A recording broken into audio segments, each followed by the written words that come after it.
welcome to CPI's first remote celebration. I hope you are enjoying the new venue we selected this year, otherwise known as your own living room. Welcome. As all of us have come to experience over the last few months, change can come suddenly and unexpectedly, but with this change also comes great opportunity. This year marks a significant anniversary for Colorado Preservation, Inc., the 30th anniversary of Dana Crawford Awards. That's 30 years of recognizing preservation projects that often require great risk, vision, and community buy-in.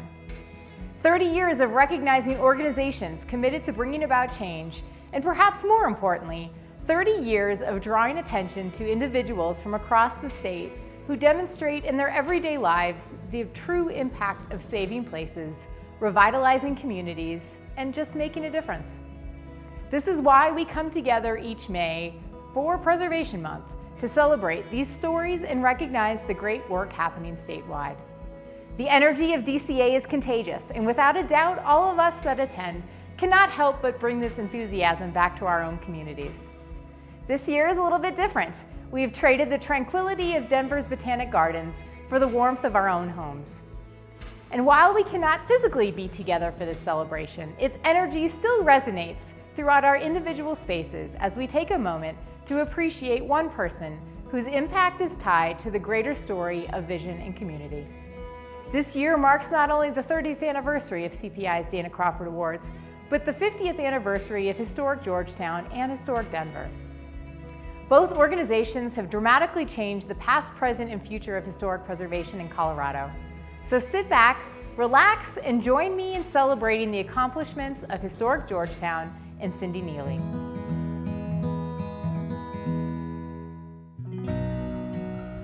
Welcome, everybody, to the 30th time that we've had this celebration, and I think we should congratulate CPI for a very fruitful 3 decades of serving the state of Colorado. So who could have believed 3 decades ago that on this night we'd be in the grips of a microbe that has really put a screeching halt to the world of preservation across the world, but particularly in America. And it almost seems to be a message to America to shape up. And so tonight we're honoring somebody that really took one of our small mountain towns, Georgetown, Colorado, and shaped it up over a 50-year period. In her amazing, articulate way, Cynthia Neely, with her Yankee drive and her just compelling passion, came into Colorado and began to work away on this small town. And so it's with great pride that we congratulate her and that I have the opportunity to introduce the video that will give you more information about this story, amazing story. Thank you. My name is Cynthia Neely, though everybody in the world calls me Cyndi. What I've done for the last 50 years is preserve the Georgetown Silver Plume National Historic Landmark District. And the 50 years of preservation that I have participated in this community were largely sparked off by the incredible magnetic and dynamic visions of Ron Neely. Ron Neely was the instigator in putting together Historic Georgetown, which was a nonprofit organization. Cyndi and Ron were able to get people together so that they were working in a creative conspiracy to keep the district as intact as possible while moving forward and making it livable. The 1874 school in 1880 was called the Pride of Georgetown. But in 2005, it was anything but a proud object. It had holes punched into its major walls. It rained inside as well as it rained outside. The greatest reward has been restoring the place that was referred to as the pride of Georgetown to once again be that proud place. If you stand in Georgetown and look south, Leavenworth Mountain is what consumes your view. They were going to cover that mountain with condos. When the developer came to the town of Georgetown, it was 1972, it went out to a vote of the people of this town, whether they were willing to tax themselves to buy the mountain. The people of this town voted yes, they were willing to do that. Most towns don't buy mountains, but the Preservation Commission knew that it was important to save the backdrop of your town, and so we rejected the development on Leavenworth Mountain. Cyndi was instrumental throughout the last 45 years in preservation. If it were not for Cyndi and Ron, none of it would have happened. I've always known that if I went along for the ride with her, even if we disagreed, that she had the right vision for where we were going. She has the heart of somebody who only wants to make things better and do well.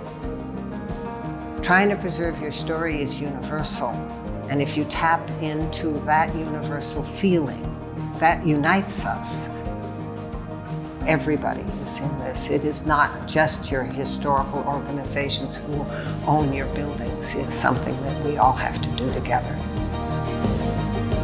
I really don't look back because there's still too much to do.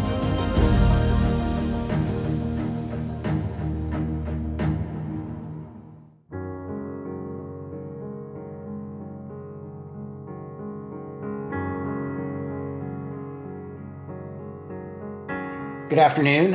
It's with great honor and pleasure that I can share some remarks with you about my mom, Cynthia Neely, upon her receipt of the 2020 Dana Crawford Award. It's a much-earned recognition of her contribution to historic preservation in Colorado, and especially in our hometown of Georgetown. First, just a quick thank you to the video crew, Amanda, Blair, others at CPI for making this happen. And Dana Crawford, while not hosting an award ceremony this year, the video is fantastic, and I'm thankful for the opportunity to participate in its production and offer some comments on behalf of my mom. There are really two things that I'd like to discuss about my mom, two themes, if you will. The first offers a glimpse of her outside of the preservation world. The second theme is a little more esoteric discussion on historic preservation and what it means. The evolution of this term is of great interest to my mom and I, something we talk about all the time, as I'm sure is the case with many others on this video. And I think through these comments I can offer, or at least hint towards some of my mom's motivations for preserving old places and landscapes, and a little bit of an idea on the future of Colorado and historic preservation. So, on with it. My mom outside of the historic preservation world, does such a thing exist? I think so. Miss Crawford herself, others in this video, many preservationists in Colorado, really throughout the West, if not the country, can speak towards accomplishments and contributions my mom has made in historic preservation, whether that's through the start of a nonprofit in Georgetown in the early 1970s, all the way through much more recently in her completion of the restoration of the iconic school building in Georgetown and the promotion of its use as an adaptive reuse space. It's an amazing story. Tales are far too numerous to retell all here. It covers 45 years of work, and others can speak towards some of those accomplishments. My point is that amidst all of this preservation world, that like many other Crawford Award recipients, much of my mom's efforts were done as a volunteer. And while being a volunteer and working this hard at something for over 45 years shows an incredible commitment to the cause and a much deeper connection to historic places, I think it's also important to note that it was done while still working full-time paying jobs. My mom taught various grades of elementary and high school at Clear Creek County School District for over 30 years. Similarly, she was a consultant for the town of Georgetown and Clear Creek County, also for over 30 years. And the preservation nexus was not always obvious in her work. A lot of the consulting work had to deal with planting trees by the lake, or paving streets, or reviewing bids by contractors, or even supervising general contractors on capital improvement jobs. I think it's important to see this side because, while it's not preservation per se, the theme that runs throughout this is that all of these projects have dealt with the betterment of the community, whether that's through educating its kids or improving its streets. There certainly is a theme here about community improvement. In addition to being, my mom, she's also the mom of Ted Wadsworth, my brother, and she now has 5 grandchildren. She was the wife and partner and collaborator of another well-known historic preservationist in Georgetown, and just like us, she's celebrated birthdays and mourned the loss of loved ones. She walks and hikes and travels the world, and I bring all of this stuff up just so we can recognize that while this award is about historic preservation, especially in these times, it's important to understand the humanness behind all of us in our comings and goings. Part 2, a little bit about historic preservation. Georgetown is a magical spot.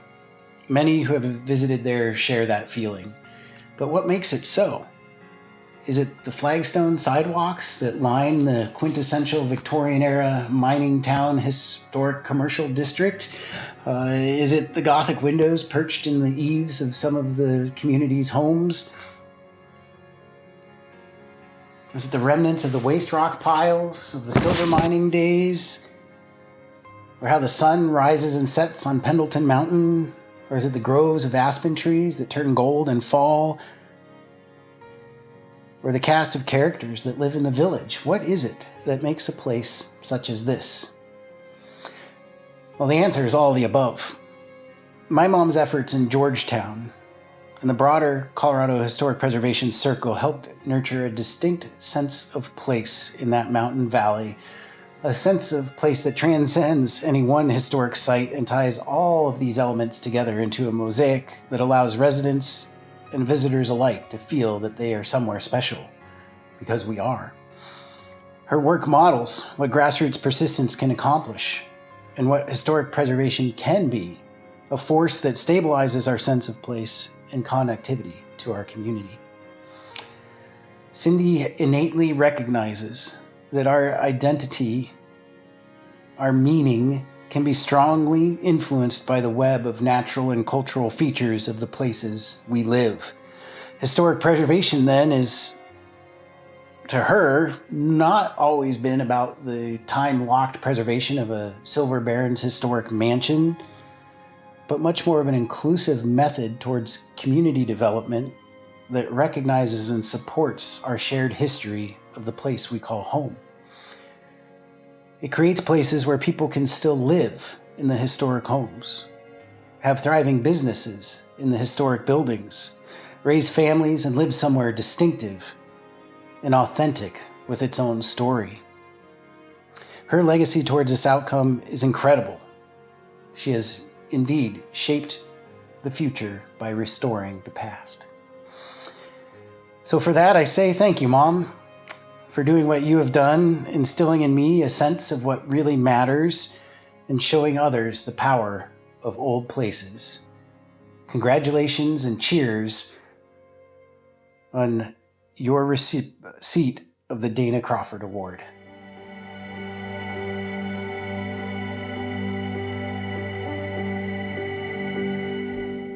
I'm Cynthia Neely. I'm coming to you on home video, and so we really hope that works. I am very proud to be the recipient of the Dana Crawford Award for 2020. This year is proving to be a lot more memorable than we ever thought that it was going to be. But I was particularly delighted in receiving this year's award because of the anniversaries. Now, my home organization, Historic Georgetown, Inc., which is Colorado's oldest preservation agency, will become 50 this May, followed shortly by Historic Denver, which becomes 50 in the fall. And CPI, I think, is in its mid-30s, 35 maybe. And the Dana Crawford Awards themselves are, I am the 30th recipient. So we have had a long journey together. And 50 years of preservation gives us many, many accomplishments to celebrate. The implementation of the National Historic Preservation Act has given us such things as the Secretary of Interior standards on restoration and rehabilitation, the Section 106 process, certified local governments, local preservation ordinances, thousands, literally thousands of nominations to national, state, and local registers of sites and structures, and more thousands of structures that have been saved. We even have degrees in historic preservation and careers in historic preservation. So by many people, it is considered quite a successful movement. It has been a challenging and a very satisfying journey. But perhaps that's not enough. Preservation is not just about saving buildings. And in my mind, perhaps it's not a movement. A movement seems to be an effort to head towards a particular goal, a particular ending. And this effort can never be over. It can't be finished. It will never be done. What did I read? In a cooking magazine, of all things. And I quote, "The past is a siren song of longing for the human condition of the need for belonging to place," even in a cooking magazine. So at its heart, preservation is not about buildings or standards. It is about stories that places tell and stories that people tell. What is exciting is what's happening now. It's not our past success, even though that was great. It's about our future. And what are we seeing now? What are we doing? Well, the Park Service is rebuilding slave quarters. Colorado Historical Foundation is seeking out the sites of green books in Colorado. The voices of Latinos are raised to tell their stories of the settlement of the West. And Native Americans are fighting for their heritage landscapes with pride. Inclusiveness. Everyone's story. Inclusiveness is what's starting to happen now and is the direction of our future. History does not really belong to the victor. History belongs to us all. And inclusiveness is where we are going. To be inclusive, we must also be flexible. At times that rule book may have to bend with the story. And everyone's method of telling the story may not be our own. And bringing life to historic places can have many, many forms. Perhaps it may be more important that adaptive use tell the story than adhere to the strict guidelines. I know what a slippery slope that is. I know that that's a fine line. It will be a perpetual debate, and one worth having. To be inclusive and to be flexible, we also become more collaborative. The developer, the corporate world, the local, the state, the Fed agencies are our partners and have to be our partners. Personally, I have 30 years of working with CDOT in the I-70 mountain corridor.